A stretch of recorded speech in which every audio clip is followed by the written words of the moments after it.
think we're in Jersey City. And it's a beautiful day. And it's pretty dirty down here. And we're headed out to the scooter shop. And we're going to play with my scooter.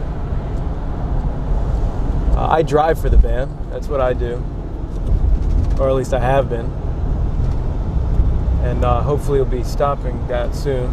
This van has been very handy since the band started. I've been the designated driver. I have the title of transportation coordinator. That's what I do. And we've saved a few pennies doing that. I think I turn off here. Yeah. I always get confused around here. These are old, nasty highways. Look at this. Old industrial wasteland. Gotta love it. And on your left you have the Pulaski Skyway, named after General Pulaski, I think. I think he was a Revolutionary War hero or something. Not really sure.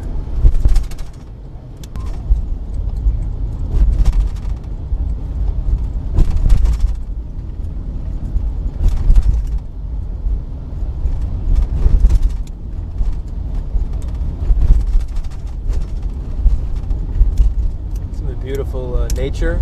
You can see on your right there's water and some dirt, and both of which are very contaminated. It's kind of depressing coming out this way when you think about how this used to be probably a beautiful swamp, marshland kind of thing, and it's really just been destroyed. It's almost like pointless even to care anymore. Oh, we're in Kearney now. Gotta love Kearney. That's where you go if you want to take bagpipe lessons. Kearney. What? There's a big there's a place called the Piper's Cove. It's I guess a big Irish neighborhood, or it used to be. Irish, Scottish, and that's where like a lot of cops go if you want to take bagpipe lessons. Now it's a big Portuguese population too, Spanish, but it's a pretty rough town. Like St. Patrick's Day, they go nuts. They close the whole town down and beat each other up. You know, one of those places. It's fun. Just to hang out there. Yeah. This is the wasteland. Stinks. Yeah, it reeks.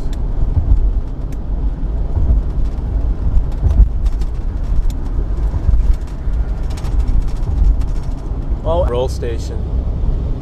I think it's like talk radio now or something, but in its heyday, this was like, I think Alan Freed had a show on it or something. All the old DJs. Now it's all gone.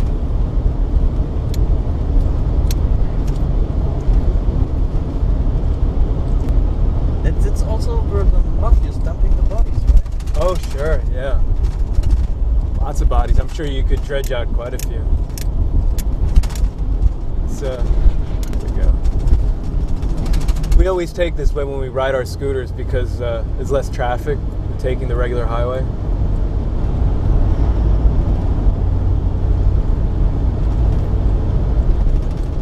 And there's like an old landfill on the right. You know, it's all, I guess it's expired.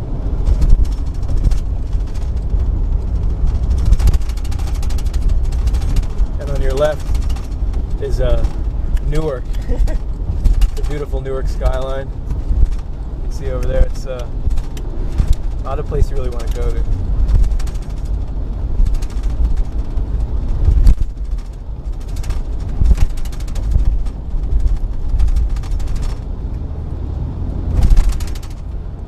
Sorry about the noise. My door's falling apart. I need a screw or something. Should stuff it with something.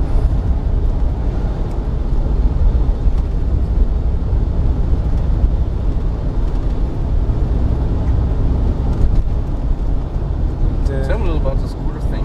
Oh, okay. Okay. Well, back in the late 80s, even earlier, I was really into originally the ska scene, ska music, and there was a group of us who were friends who were really into like wearing suits and sort of being mods. Some were more mod oriented, but eventually we just started buying scooters after we all saw Quadrophenia with The Who and all that. And we started out, not really knowing what we were doing. There was no mechanics around that we knew of. They were they'd stopped importing Vespas and Lambrettas, illegally in the 80s because they were so polluting. They were illegal. So here we had these bikes that we could get for really cheap and just sort of figure out how to fix them on our own. And so we formed a club called the Checkered Demons, and there was about like 12 of us at first. And we'd go riding on weekends, and we'd hang out at this bar called the Cherry Tavern down on 5th Street. I think it was, still there. And 6th Street. And we'd go on rides, and I had this thing, a 150 Super, which was made in the 70s, and it was really poorly made, and the lights would go out and the horns. It wouldn't stay charged. So I used to ride it in the middle of the night on the highway or something, and all of a sudden I'd have no lights and no horns, and I'd be in complete darkness going 55 miles an hour with these cars honking at me, and it was really kind of scary. It was stupid, actually, and be riding in the rain. And we used to ride them down to other clubs, had runs down to like Washington, D.C., and after 18 hours sitting there with these vibrating scooters, you were sore and you're tired. But then we just start drinking, and it's really like a family. And we've been like a main group of friends ever since then. And some people have like wandered off, but the main core people are still there. And that's also like how you met Michael? Well, yeah, Michael lived in Los Angeles for a while, and he had a scooter out there. And I guess through mutual friends, who I actually just saw recently, when he moved here, we were introduced, because it's a nice thing with the scooter scene is there's little pockets of it all throughout the United States and in Europe. So if you you look hard enough, you're always guaranteed to find a scooter somewhere, even in little cities like Phoenix, Arizona, Albuquerque, in the Midwest and Chicago. There's scenes everywhere. And they're generally sort of like-minded people. They're generally very nice. They're into customizing scooters, and the musical tastes vary, which is nice about it. And you don't have to listen to one kind of thing. That's a cool car, but look at that Moonshiner. That's kind of neat. Wow. But it's all, it's about, as you get older, it's about the love of the bikes. I'm more into like doing something wacky with mine. Mine's a chopper, but other people are purists and they just want to restore the original ones, and we all sort of respect each other's, aesthetics. Right, but also kind of like there's a style of music going with it, or is it just well, as like the ska thing was really very big, but I'm pretty much over that now. But it was like pretty big again, like last year, or like. Yeah, it's kind of funny because when I was playing that kind of music, it was the kiss of death in the music business. If you even mentioned ska, it was like, please, you couldn't send demo tapes out. No one would hear you, and it was a very thriving, underground scene, but it had a lot of stigmas attached to it too, like skinheads and violence, and it was just sort of looked upon as circus music by a lot of people. And it is kind of, it's very repetitive. But when you're 16 years old, it's really an adrenaline rush. It's a lot of fun. Those shows, I have a lot of fondness for going to like CBGBs, and we would just dance and get all sweaty, and then you drink a 40 ounce of beer. And it was a real camaraderie we had. And, there was a little violence here and there, but mostly it was just a lot of fun. And it was something different than all the other kids were doing. In the 80s, it was a horrible time to be a kid. There was really not a lot going on. And kids would look at me like, my peers, like, they thought I dressed funny because I had shoes. I wasn't wearing Reebok sneakers and a Spuds MacKenzie t-shirt, and the mandatory bad, mullet haircut and all that crap. So, so I wore a funny old man's hat, and I wore shirts buttoned up to my neck, and whatever. I was into punk rock too, and I'd gone through all those phases. But there was something convenient about being into the mod ska scene, was that you could sort of dress nicely, and you could sort of walk that line between, older people looking down on you, because you kind of dress like they did. You're wearing cardigan sweaters and stuff, so that you couldn't be that bad. You kind of looked like they did in 1964. So that was kind of neat. And you could get really good clothes at thrift stores. I'm coming to a little stop here.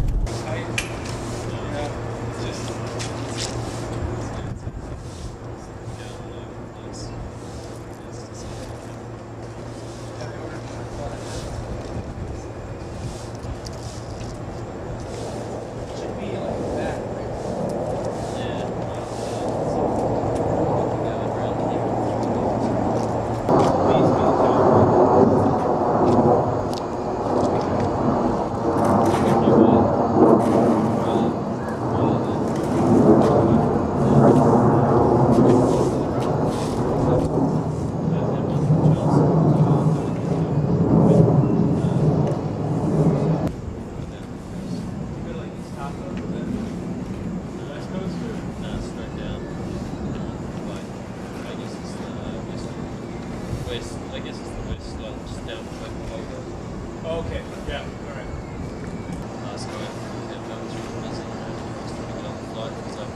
You just got here last night. Got back last night. So we volunteered and they go. But it's for a ticket. Yeah. But I mean, I spent money on buying year tickets all the time, so it's good as cash really. Yeah.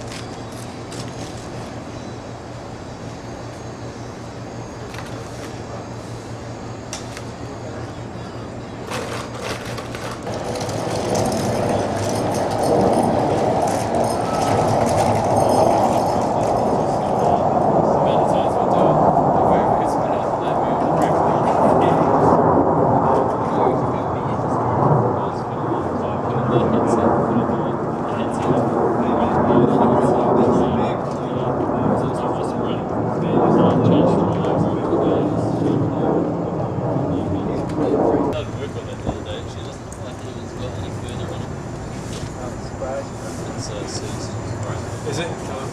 But see, this has got the large incident on as well. See, No, you don't. All kinds of nice little details. You only notice if you know what to look for. What sort of music does your band play? What sort of music do we play? Pop music? Kind of. People are sort of comparing us to like Roxy music. Kind of like that. Like, Yeah. it's like R&B, soul, rock. Singing kind of slow, Hello, Gene. We don't have any fast tempo numbers. It's all, the whole album is like kind of slow, mid tempo. Okay. So this is about as fast as it gets. Hey, What now? Can you see your relays? Give me relays. Start a relay. you see my chopper? Want to torque it out? Where do you have those power bands handy? I always wanted one of them. Power band? I heard you sell those. Power band. My friend worked at a bike shop. They sold a little plastic baggie. It's a power band. People are giving it. Hey, you got a power band? Is it? Yeah. Pretty cool. I like that. I like the little tank idea. Yeah, it fits nice. But I had a lot of problems getting the gas flow. Pain in the ass. It kept drilling out the cap and stuff. Oh, really? Yeah. Yeah. I mean, it's been a couple of weeks since I've started. You might want to wait.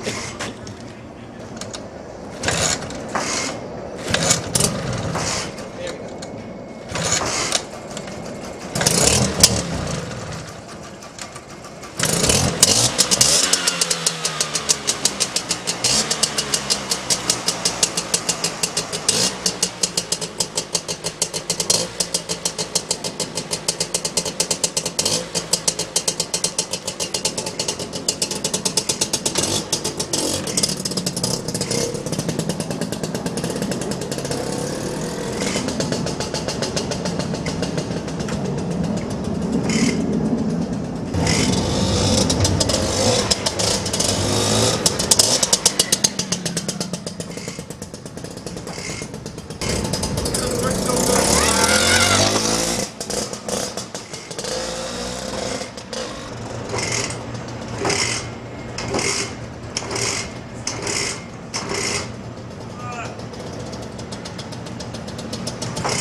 only gone 290 miles on this. And they're broken in the engine. I don't ride it as much as I should. It actually is the right mileage.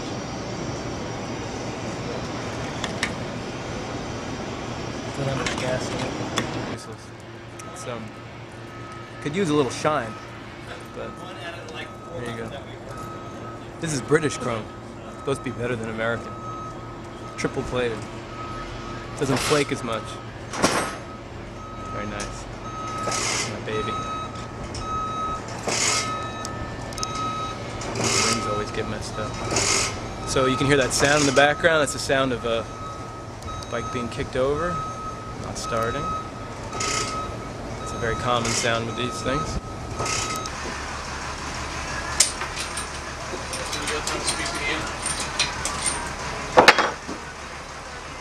English Ian?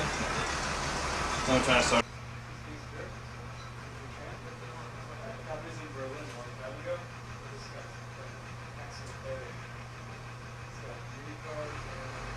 Give me a top on the racing. Yeah. I've also got an old school 8-inch tire Vespa frame that if I do choose to go the racing route, I've got a set of 80cc dirt bike front forks with the air charge front end. Yeah. So I might put those on there and then take the Lamy forks, have them extended, and like wedge them into the Vespa frame. So I run 10-inch tire up front, 8-inch tire in the rear, 150cc engine. You're like suicide juice. They're flooding it. They are really comfortable. So it's almost you're sitting high on it like a motorcycle. And I was actually thinking about trying to do it as a complete lowrider. Yeah, like Wilson sort of. No, I mean like low. Wait, have you seen his bike? Yeah. I haven't seen it. What's it look like? Sharp. It does look good. No, I mean I'm talking like hardtail.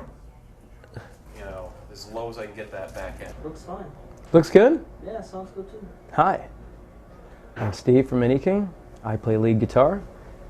And what can we talk about? Well, we could talk about Michael. He was the first one I met.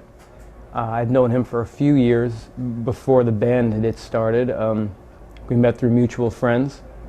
He had just moved here from Los Angeles, and the first time I met him was at this guy's apartment, and he'd been invited over, and the guy who lived there was a musician, and he was trying to play guitar or something, and he wasn't very good, but he thought he was pretty good. And then Michael had a whack at it, and here he was, this guy who I didn't know, singing like these beautiful pop songs that he'd written, and I could have sworn they were like XTC or something, but in fact they were all his own songs.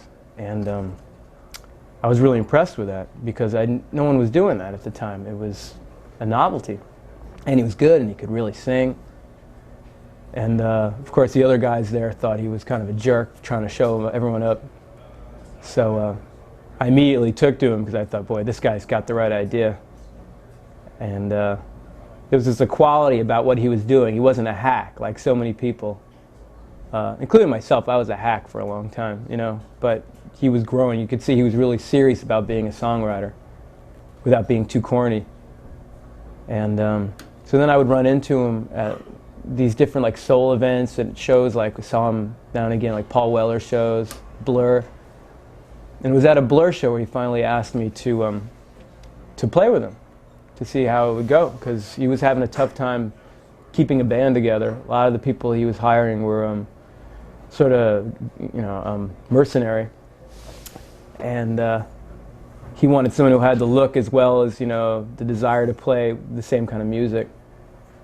And so we started out, and we had this guy he was Swiss on drums, and he was terrible. I don't know how we found him. I think we found him at a party, and we were drunk, and he sounded good at the time. Go for it. What do you think? Well, let's start with Michael. Michael I met a few years ago when he'd moved to New York from LA. We actually met through people who were into the scooter scene. We had similar tastes in music, and I met him at someone's apartment one night, and he was just sitting away banging on this guitar singing these pop songs, and I couldn't believe how talented he was, because you really don't come across too many people who play, you know, serious pop music. Is that bothering you? No? Oh. Okay. Where was I? That bothers me though. That bothers you? All right. Just go for it. Okay, so Looks fine. so Michael, yeah, we met a couple years ago, and he was playing guitar at this guy's house, and I couldn't believe how good he was, and he was writing real songs. And at this party we were at, or it wasn't really even a party, it was just sort of get together with some people, and they were all sort of hack musicians, and they were kind of giving him funny looks because here was this guy trying to like write real songs, and it wasn't very popular at the time. It was still sort of in that grunge era. But I immediately took to what he was doing because I had never heard anyone my age really doing that kind of music. And then I went to see him play live. I was totally blown away with his stage presence and his singing ability and his songwriting. So when he finally asked me to play with him, we were at a show and we started playing, and we started rehearsing with this Swiss guy playing drums who was terrible, didn't know how to play, and that was a train wreck. But we didn't give up. We also had Mark come in, and Mark was totally new to playing bass. This guy was totally blank slate. You all right? And Mark was learning as he was going, but he looked great, and he really had the right attitude, and he was willing to learn, and Michael was teaching him how to play. Mark is so easy to get along with because he's so even-tempered, very quiet. Yeah? Can we do that without scratching you? Oh, Mark is great. He's so mellow.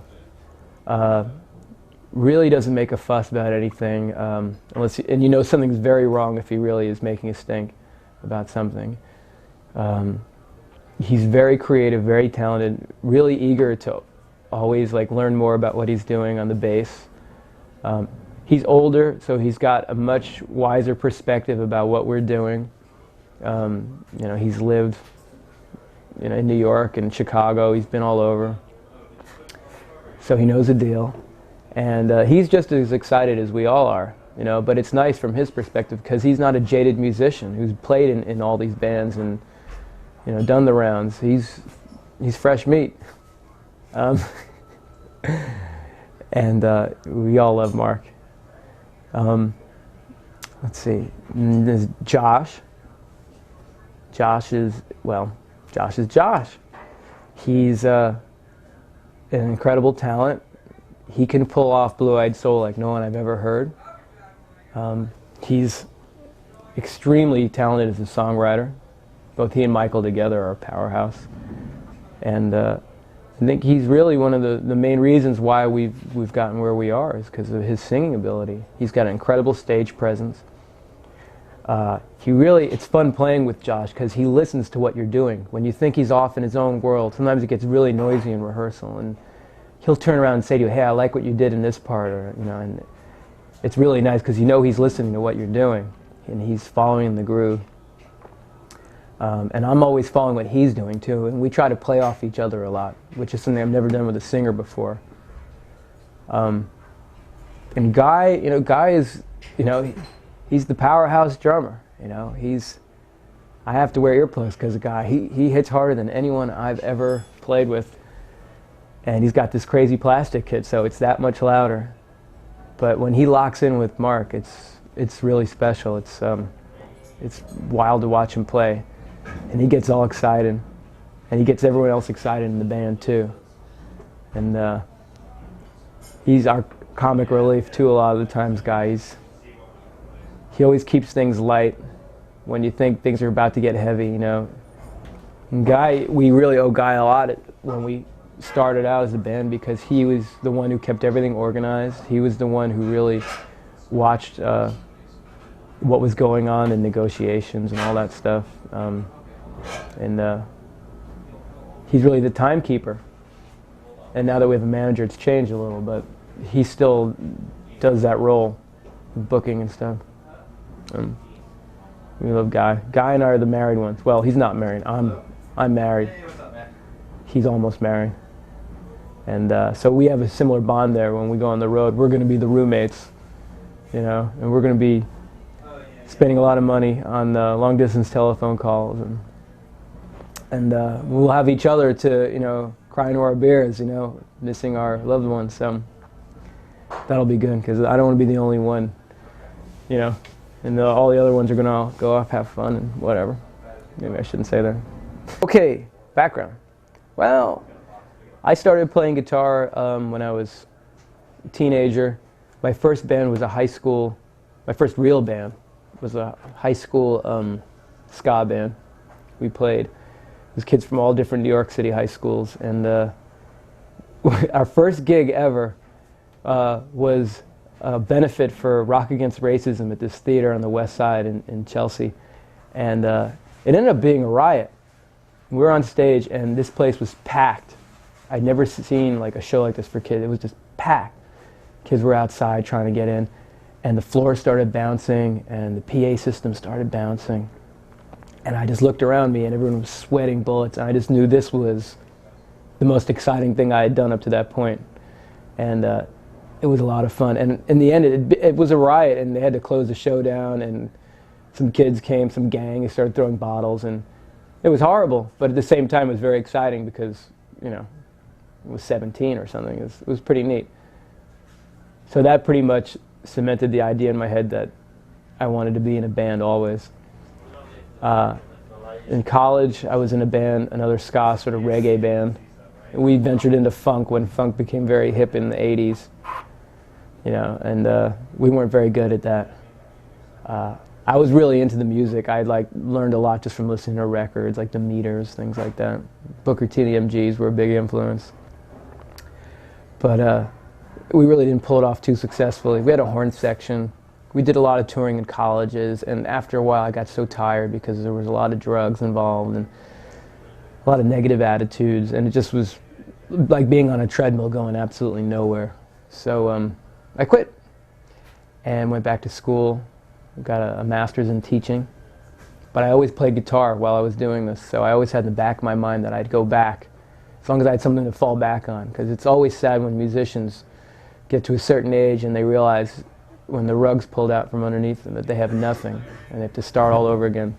So I wanted a career, which I got, and I was teaching, and it was a lot of fun. I taught guitar to kids with learning disabilities, which was really rewarding, because these were a lot of kids who were told that they couldn't ever play an instrument because they didn't have the dexterity, and you know, I had them performing in concerts, and that was really very rewarding.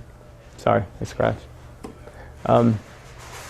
Then I joined a band for fun, a garage punk band, and that really got my yayas out because I was able to just play rock and roll, have a lot of fun.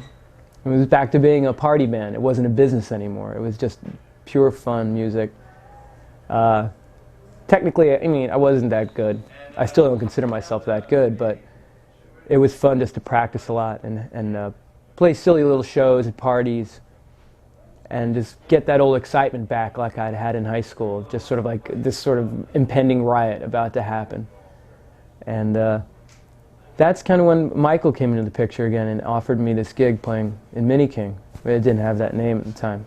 It didn't have any name. But then, so just let me just interrupt you for.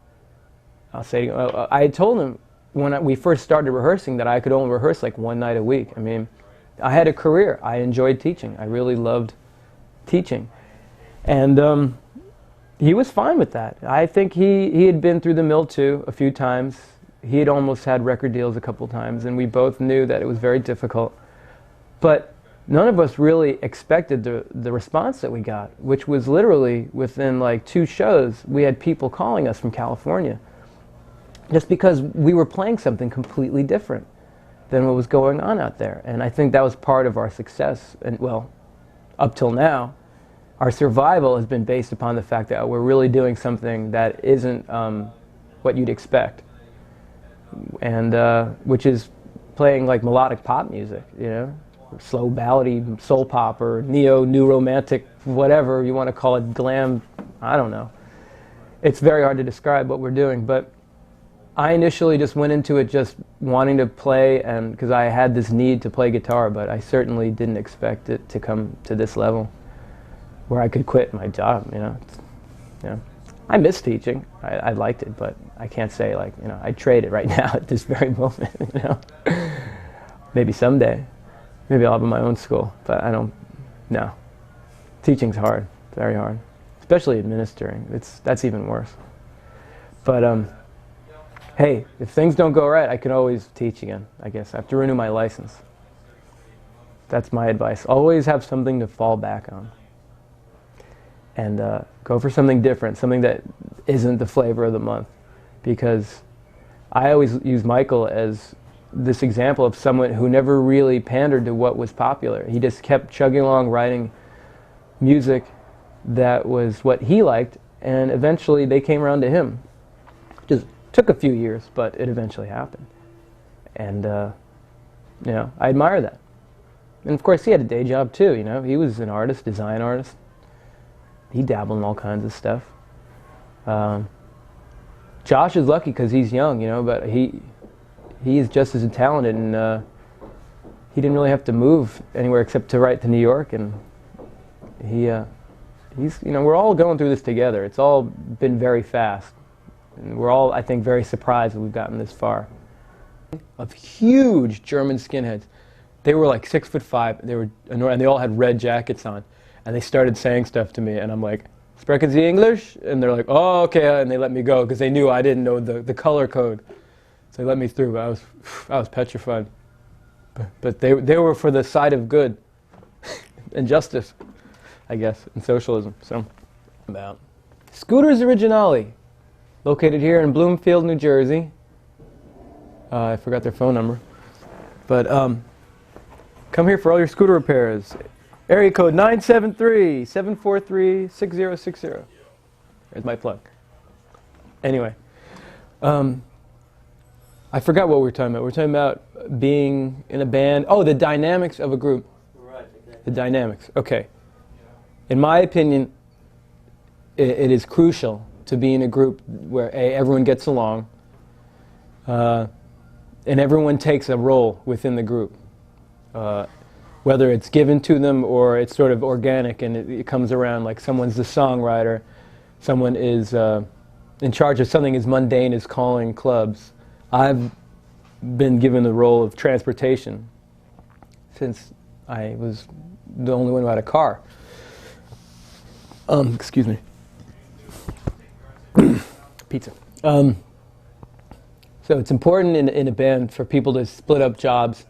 I've been in bands where one person has done all the work and it inevitably fails. Sometimes if their personalities are in such a way that, like, they don't let people in, they don't like sharing, they want to take all the glory, and then they like to be martyrs when things don't go their way, that's always doomed to failure. It has to be a collaborative effort. Things have to be worked on in a group, and there has to be a lot of communication. And things always fall apart when people are talking behind each other's backs. There's misunderstandings. There always has to be an open line. And Mini King is very good at keeping the channels open. Even if there's a mediator, you know, make sure that your opinion's known. And we've always been like a group as far as voting on ideas. We share a lot of common things. We've done everything as a group. It hasn't been one person's decision. People will bring ideas to the table, and we'll try them out, and if they don't work, we'll put it to the side, but we're always open to hearing what someone has to say within the group. And, well, the work process generally starts with Michael and Josh coming up with an idea. Very often, they've come to the table with a finished song that they've demoed at home, and they just bring it to us, and we just sort of turn it into our own version of it. But since they are the songwriters, it's really their game. I will always add my excuse me, my guitar parts. They're always mine. Can you just like rewind from the guitar part and look more towards this little thing here? The guitar parts are always mine. I write them myself. I'll get ideas from what's going on musically, and sometimes it'll take a few days for me to really solidify an idea. So we'll practice and rehearse for a while before the song really comes into its own shape. Like Get It Back Together had a number of different sounds before it was recorded. A lot of the songs on the album really sounded very different at first, and we were fortunate to have time before we recorded the album to really edit and change songs before we laid it down finally. The single is Get It Back Together. I think they finally decided on that one. And I love that song. It's really a slow ballad, but it's very powerful and meaningful. And I just love the way the song builds. And when it was finally recorded using an 18-piece orchestra, it sounds better than I ever thought it would. The song that really got me excited about recording with Michael and Josh was My Sunday. Michael had done that in a previous band, and when I heard it demoed, it really got me excited. It was almost like music to drive a cliff off to. It was very anthematic, very melodramatic, and I'd never heard anything like that in recent times. No one of our peers, our musician peers, had been doing music like that. So, and he's belting it out on the demo. So when Josh sings it, it's even more intense. So that's a favorite of mine. I'm trying to hold on one sec. Yeah, sure. We'll Get It Back Together. I mean, there's a couple of songs that we started out playing that really didn't fit into what we do now, but I still enjoy playing. And maybe we'll do them on our next record. There's a catalog of stuff that they've written that we could always do. More fast tempo stuff. Cherry Park was a big one. That was a lot of fun to play. I kind of was trying to do something like Richard Lloyd in Television initially, doing some really weird high guitar stuff, but eventually took a life of its own. Doorbell. I'm trying to think of some other songs. Cherry Park. Get It Back Together. Oh yeah, One Thing I Know. Yeah.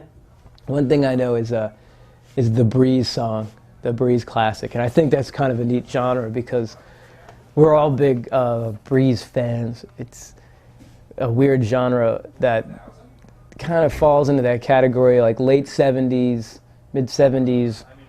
Singer-songwriter stuff. That's music you listen to with the top down, basically. It's summertime fun music, and obviously like songs like Summer Breeze, Baker Street, and One Thing I Know I think fits perfectly right into that sound, and with the George Harrison influence, slide guitar and all that. It's a song I'm really proud of. Okay, so is that bothering you? Yeah, a little bit, but we can't help it. Okay, yeah. Scratch my ear.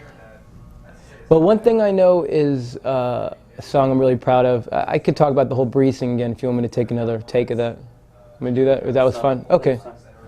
Well, it's really weird having the dichotomy of the album as this huge masterpiece of orchestra and gospel singers and horn sections, and then there's the live show, which is really stripped down to just the band, with some sound effects thrown in, and of course the odd light show.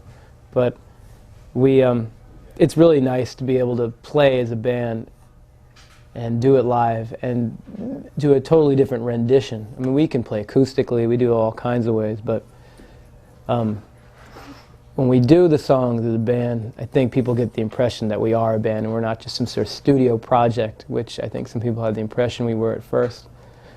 We are first and foremost a band with a well-produced album, but we can still rock out live, and that's what we enjoy doing. We love playing for people. That's what it's all about.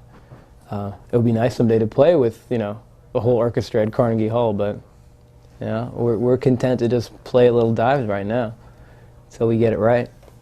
But that's the nature of Mini King. It's small and big. You know, we can sort of shrink and expand according to whatever necessitates it. You know, that's how we are. No, can't think of anything else. Phil, working with Phil Ramone. Wow, the legend. Really sweet guy. Very easy to work with. He encouraged me when I was ripping my hair out, and I was very nervous, obviously, going into this, because this was the real deal, and I just felt like a hack, you know, working with this Pope of Pop. But he made us very relaxed. Really was like a cheering section as well as a producer, and when you got excited and he got excited, it was just magic. And that happened quite often. I mean, when Phil was smiling, you know it was going really well. And he put in the late hours with us, and I can't believe the energy he has. You know, it's just, he's always running from one thing to the next, and you know, he's producing the Grammys, and then he's off doing something in Brazil, and flying off to Japan. And then he has time to work on our record for a month, you know, just to devote all that time. While the phone calls are coming in from Burt Bacharach and, you know, these people like calling just to say hi, all his buddies, you know, and here we are, some goobers, you know, making an album for the first time. I was pretty awestruck, honestly, but his personality definitely puts you at ease, and really helps bring out the best in what your abilities are, you know. Plus, he picked some phenomenal musicians to help add and pad to the album, you know, horn players and piano players, and of course his string section, you know. So it's nice to work with the Pope. Thank you, Pope. We love you, Pope. That's about it. The fans. Yeah, playing in New York has been great because we've really developed a pretty good following. It started with Michael's mailing list back when he was performing solo and with the Love Song Fools. And that was a few hundred names, I think. And then as Mini King developed, we sort of had this word of mouth thing going on where people were just talking about us as this new big thing.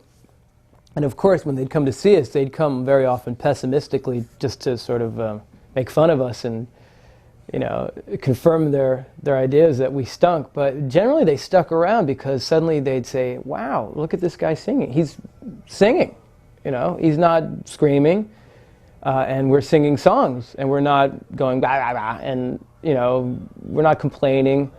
You know, we're trying to generally do love songs, songs about lost love, songs with feeling and emotion and soul, and this really struck a lot of people, you know, deeply, because they'd come back, and when you start seeing them singing along with the songs, and when you tell them like this next song is called My Sunday, and all of a sudden you hear this big cheer in the crowd because this is their favorite song that they've been waiting to hear all night, and you know, they've been waiting a month or two to see us, and that's really very rewarding, and it's really nice when you can like touch your audience like that, because I mean, face it, in this group, we're entertainers. We're not there for ourselves. Well, we are, but we're there also to entertain. And that's a new experience for me, because I think very often in a lot of the rock and roll pop thing, it's very much a self-centered, masturbatory kind of experience where you could really not care, especially in the 90s, whether there's an audience there or not. It doesn't matter, because if your video is in MTV, there's this sense that there's no one there anyway, you know? But when you're playing live and you really see the reactions you're getting in your hometown, it's, especially in New York, since it's such a rough place to play, it's very thrilling, and you know, we appreciate it, and I know it makes it all the more worthwhile. It makes you want to keep playing, yeah? And it's tough sometimes when you go out of town because people are expecting, you know, crap, because that's what they've been given for so many years now. This is like garbage music, you know, it's really bad stuff, and like I hate it. And so then you get on stage and you're really trying to emote and like play something that you really feel is worthy of someone's time, you know, and you want to, you know, give them their money's worth. People sometimes are almost like confused, and it takes them a few songs to realize that we're not a joke, and we're serious, you know. And then if they like that, and of course we're not everyone's cup of tea, but you know, a lot of people will really enjoy it, especially girls. Girls like that more than guys, I think, or at least they're more willing to admit it. But they dig it, and then, you know, hopefully, you know, when we come back next time in their town, they'll come back to see us. But sometimes it's a bit of a struggle to get someone's attention when people are so jaded and so accustomed to being shouted at, not being able to hear, you know, yourself think for 2 days because the band was too loud, and you know, it's a lot of shrieking and noise, and we're trying to sing. Well, I'm the slob of the band. And I can dress up, and believe me, I love to dress up, but I find it's very inconvenient to stare in a mirror every day before you walk out on the street just to see how you appear. But I think Mini King's appearance is really important, along with the music, obviously, which is essential, but our appearance is very tailored. We like to look good, and there's nothing wrong with it, you know. I think dressing nicely is probably going to be something kids are going to start doing again, just like another fad, you know. It's all going to come around again because people are going to get tired, or are tired of torn flannel shirts and, you know, nasty looking shoes. Yeah. Torn boots. Torn boots. Torn boots. Yeah, and that's what we're about. We're about, you know, tastefully dressing, and we're urban, you know. We live in New York, you know. It's all about looking like, you know, a killer, you know. You want to look good. We're not some slobos, you know, coming into town from Podunk, wherever, you know. We want to look like where we're from, which is hip, urban, sophisticated New Yorkers, you know, which I am, although I am a slob at the same time, admittedly. I actually enjoy being a slob, but which is kind of the reason I'm dressed like this, to show that, you know, we don't sleep in our suits, you know. I have another side, and, you know. Can you talk about the photo shoot a little bit? The photo shoot was great. The photo shoot, the saddest, it almost made me sad because here I was wearing like this Vivienne Westwood suit, which was probably like $2,500, and I couldn't walk home with it, but it fit me perfectly. I'm putting it on, and I didn't even have to tailor the pants or anything, and it just fit me really nicely, and I got very excited. And then I had to take it off and give it back to the stylist, and I wanted to keep it. But hopefully, maybe she'll give me one later on. Thank you, Vivienne. But yeah, I think we actually went overboard with stuff. We actually got too many clothes, I think, but it was kind of fun playing dress up because the stylists liked the fact that here was a band that wanted to dress up, and they were a little, well, they were excited, but they were a little confused too because they were used to bands wearing the uniform, you know, which is like black or, you know, dirty jeans, and, you know, you have to really like hold them down to the ground to make them put on a shirt with a collar, you know. A clean one at that. So, you know, we were just like gladly just like trying on whatever they would throw at us, and we would try on anything, and some of it didn't work, some of it looked kind of stupid, but I think the results finally were really exciting because we got to wear Paul Smith suits and, you know, Vivienne Westwood and noisy Dremel drills, and sorry, is that in the way? No, okay. Yeah, and just wearing beautifully tapered clothes, and, you know, we also had a couple of designers that were new that we were trying to. Looking at the wall here. Yeah, kind of like you can look towards me a little. All right, yeah, I can look. What do you feel like? Okay, go for it. Well, Mini King's a very visual band, obviously, and our appearance was the primary thing aside from the music from the very beginning. When we first met, the next day, after the guys got off the airplane from the Midwest, we all had a photo shoot in Michael's apartment, and we were playing dress up. We were really trying to find, I think we were trying to find our image, before someone could decide for us what we would look like. I think it was very important that we were in control of how we looked.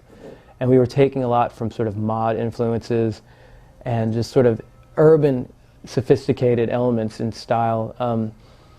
Wearing ties, all that stuff. It was really something that a lot of bands aren't doing, except for like the swing sort of ska element. But we were trying to take that to another level. Not so much as a subcultural thing, but just sort of as a way of life. Sorry, yeah. Ooh.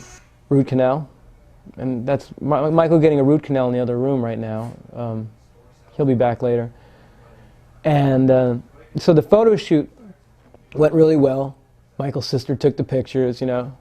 They were pretty exciting because here we had within a week some tangible results of this was what we were going to be. This was what we wanted to attain, you know. So we had the visuals down. And we kind of lost the casual look. We did have some photos that were very casual, sort of like a Diesel kind of look, but I think we decided to nix that because that was getting kind of popular. And so when we finally did the photo shoot, we had a couple of bad experiences. Let me just backtrack. Michael comes up with these photo shoot ideas. Let me just say that. He's like the creative director. 90% of the time, these are his ideas. And he's had a couple of flops too. One time he decided we were all going to be standing in the Central Park Great Lawn as the sun was coming up, and it was like, I don't know, November or something? I don't know, it was cold. It was below freezing. We all had to get there with my friend taking the photos before the sun came up. So we're standing there, and you couldn't get on the field. You had to hop over this fence because the grass was still growing. So we're standing there, freezing. And here comes the sun, and here comes the sun, and finally we're getting ready, and we're taking all these shots, and our teeth are chattering, and my face is turning blue. And when they developed the photos, they were terrible. We were like these little peas, like in the middle of this huge green field, and you couldn't really see the skyline because the sun hadn't come up. And so sometimes it's like concepts in execution kind of don't always work. But we're always willing to give it a shot because when he gets excited, we all get excited because that's how we are. It's a team. So, of course, being creative director, or he came up with the concept of the woman and the chessboard. And of course, it became this big hunt to find the right chessboard. So we went to all these chess shops looking for the right chessboard. And of course, there are all kinds of chessboards.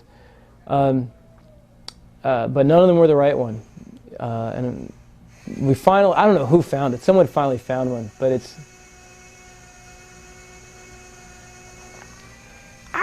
And here we're back, and we're talking about Michael and his creative direction in the album cover. And his concept for the photo was to have us initially staring at this woman playing chess, and she'd be looking at us. So when you flipped around the album, we'd be looking from her back perspective at us, and then the other way would be our perspective at her. And again, you know, it sounded great, but then we're thinking, well, there were all kinds of weird logistic problems, and the end result I think everyone's very happy with because it is sort of a compromise, but it's what he had wanted. The mannequin, I think we got her because a real model was too expensive. They were going to go on some model hunt where they were going to go around New York and just find that face, but I think they nixed that idea too. But the mannequin's very nice lady. I saw her in pieces, and they put her together. She did a great job. She had a nice wig. And so, I mean, as far as its significance, you know, obviously there's some sort of chess game going on, but it's just sort of a staged, silly pop album cover, and you probably won't want to put that on anything. Okay, I think we have like... It's popular music. What else? It's pop music. What is pop music? I don't know. Is it what everyone is listening to? The majority is listening to? I think that might be the true definition. It's like, it may not be.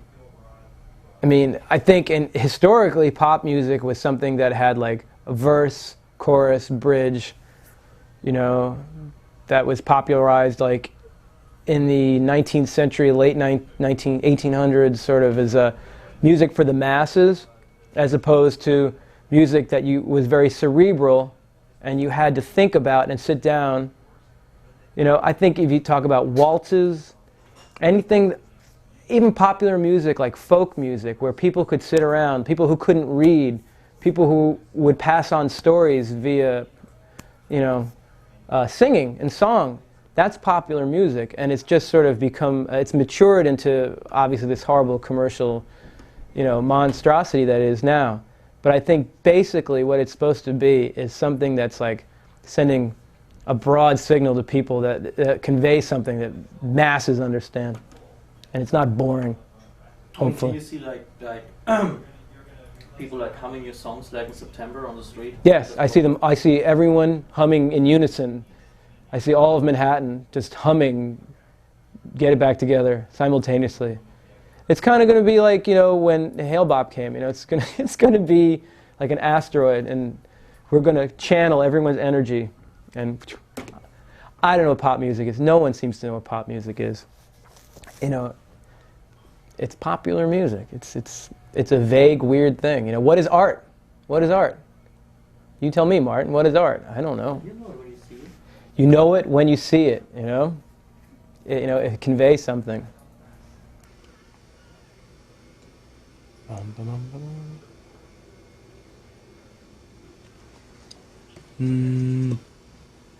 see you in the mirror.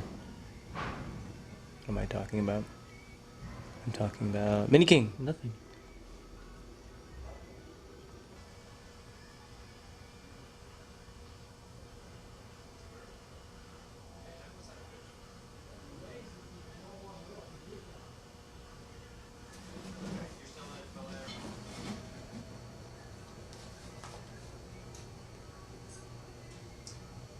You just want me to pose, just sort of. Yeah, just as if you like how you were when you were talking to me.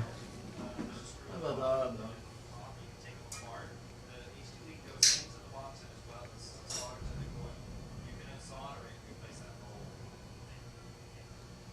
Look towards me.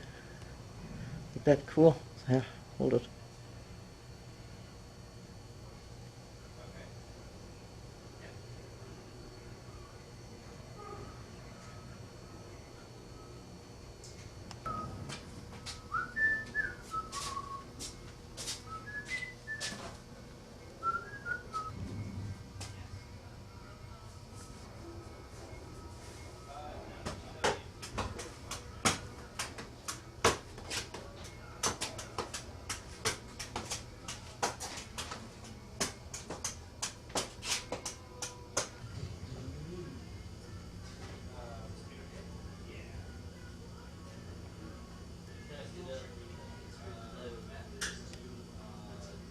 Yeah, well, this is K-Rock, right? They're playing all this old stuff now.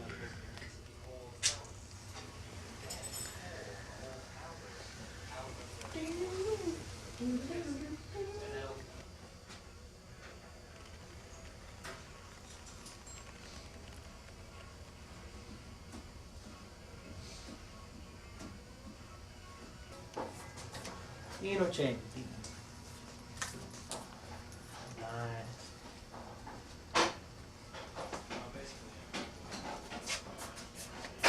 Dusty.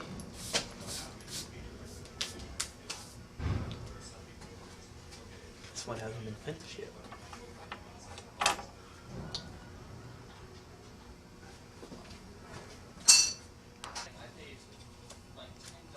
This is my wife's scooter. It's in the middle of a repair job.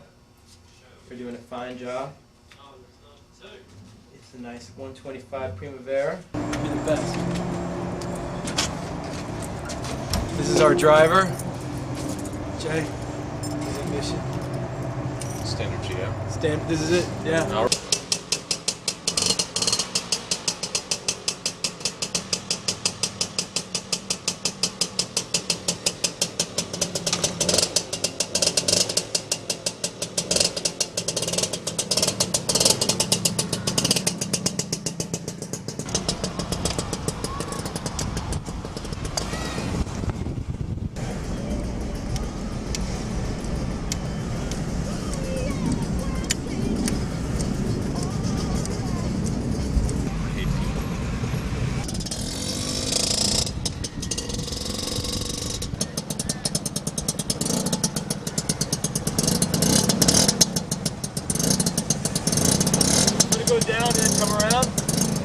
down, up over the hill, there's going to be a traffic light.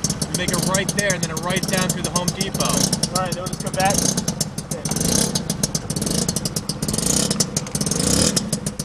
Ah, it's so fucked.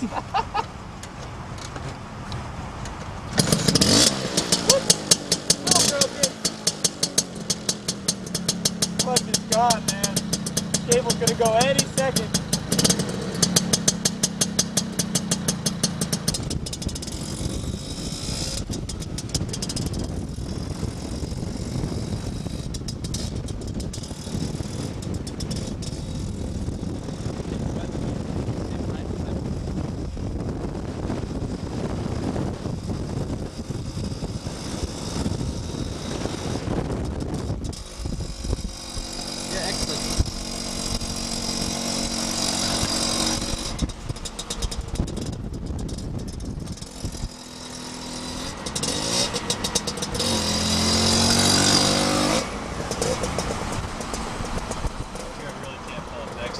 Okay, that's fine. Don't do everything you think is safe.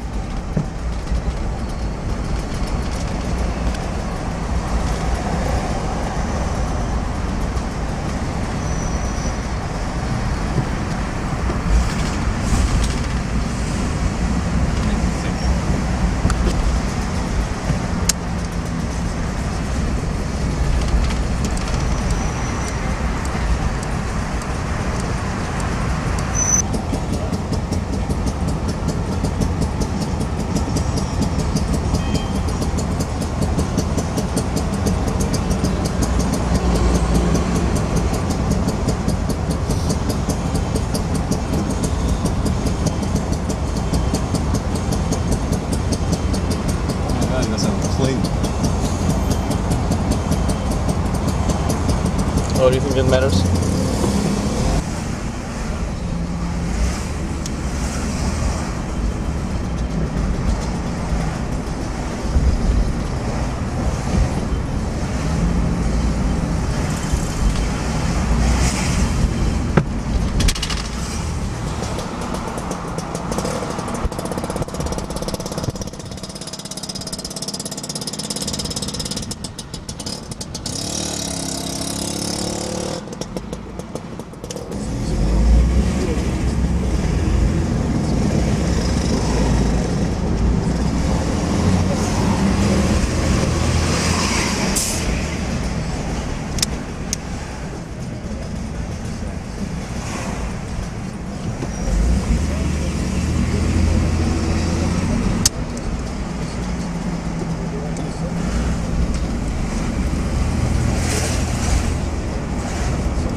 It's also up in the upper No, just no. left. That's Ian Wall from Toronto. Woohoo! And my see, kizzy kizzy, my way.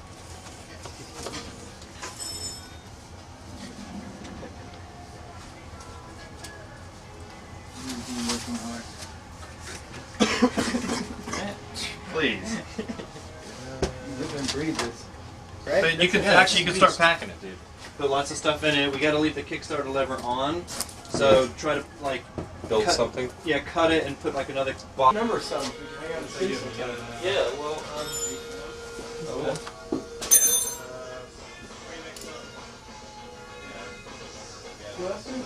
You lose like 20 pounds, but you have like a heart condition afterwards. The Atkins diet. You're 2 and 2, right? yeah, 734. 8773. Yeah, What's your girlfriend's name? Maggie. Maggie. M-A-G-G. They do. You gotta love the Southern girl. Yeah. What are you doing this weekend? Absolutely nothing. Monday, isn't it? Yeah, well, you gotta plan ahead. I haven't had a weekend here for 2 weekends, you see, so, you know. Well, yeah, if you're around. Do you hang out downtown at all, or? Yeah. Well, yeah, more downtown than we are anyway. Don't really do anything in the week, but... We should go get everyone together. Go do that. Well, get home safe. Get him, Maggie. Okay. Yes, sir. Bye. Martin, say goodbye. Bye. Bye. Oh wait, you want to see? Beautiful ladies, yes.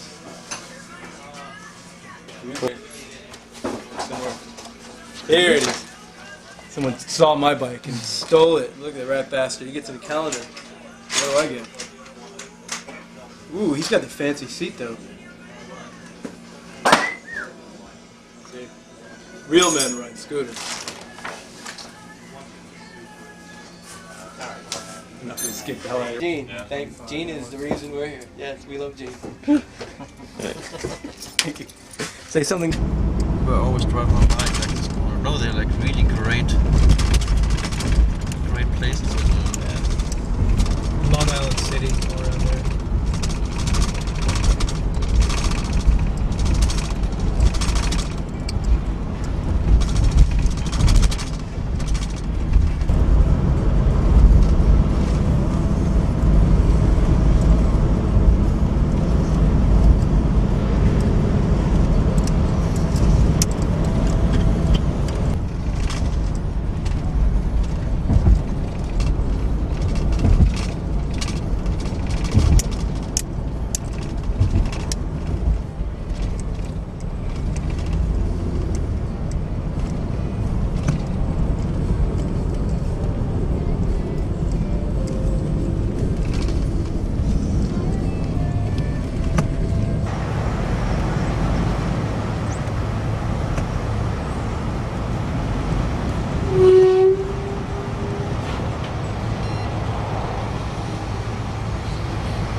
Kick her ass. Boy, Jenny does not, they're not gelling this time.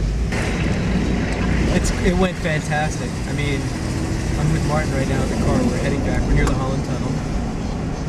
We did the interview. He filmed while Jay was driving the van and filming me driving alongside around the Bloomfield. And I realized I didn't have my license plate on the back and still in the car. And it was really funny. And we just, we set up in the back room, sat next to your scooter.